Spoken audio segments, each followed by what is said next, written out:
The federal government is spending an average of, they've had 26 legislative days and have spent an average of about $30 billion a day.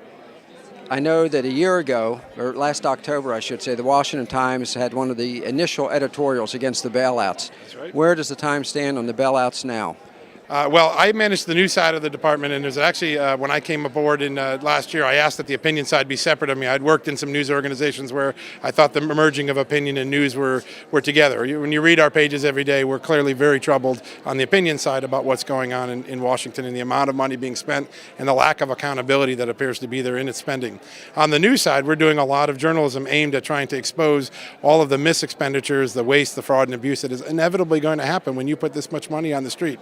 So we have an investigative team of 10 people that are looking at that day in, day out. And every day there's a story on the front page. We have a good one today of the CBO challenging President Obama, saying, I don't think you can get to the deficit numbers that you're saying you're going to get to. And that's his own CBO run by Democrats. So you broke the story on the Nancy Pelosi spending money on the swamp rats. You want to give us a quick encapsulation of that? Sure, that was one of the fun stories, and many examples of the fine print of what was going on. Publicly, they're saying we're not putting any earmarks in the bill, and it's true.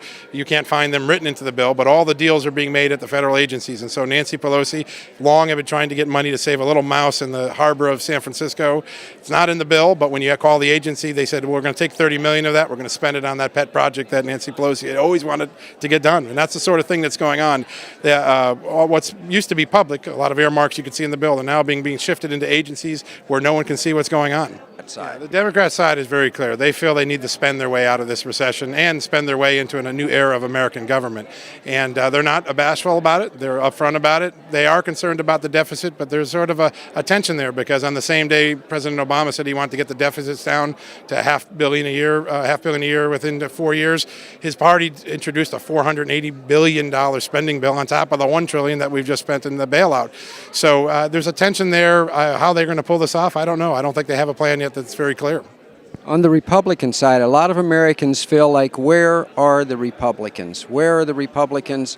Why aren't they fighting effectively to stop this? How do you, from a news standpoint, what are you hearing from the Republicans? Well, we had Mike Pence in just the other day for a newsmaker interview, and he said three things that I think are important. First, the Republican Party needs to realize how much they squandered their good reputation, their principles on spending. And he said, we've proven that big spending Republicanism doesn't work, and very much talking candidly about the Bush years. So where do they have to go? They have to go back to the basics. They have to not only say we're against spending, they have to come up with plans that identify how we're going to get out of the recession and yet shrink the size of government. And I think over the next 4 months, you're going to see some things coming out of the House, particularly where John Boehner's been working with groups of task force, and they're going to try to come up with individual plans on how we tackle healthcare, how we tackle Medicare, how do we tackle Social Security without ballooning the size of government. And they're going to put alternatives on the table, something they haven't done in about 3 or 4 years.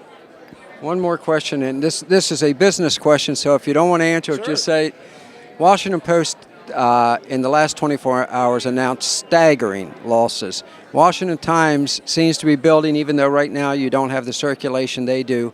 Where do you see the Washington Times? Is the Washington Times going to be able to continue to build and eventually, we always consider it America's newspaper. Will it also be Washington's newspaper? I hope so. One of the focuses that we tried to do when I got there a year ago is to shift from being a daily metro newspaper to a national newspaper, a national-facing newspaper. That's a huge change. The payback has been enormous. The amount of web traffic we have on our website is 600% larger today than it was just a year ago. Our national edition of the newspaper, a weekly edition of the paper, is now 30% larger in circulation. There's no other newspaper in America that's seeing circulation gains right now.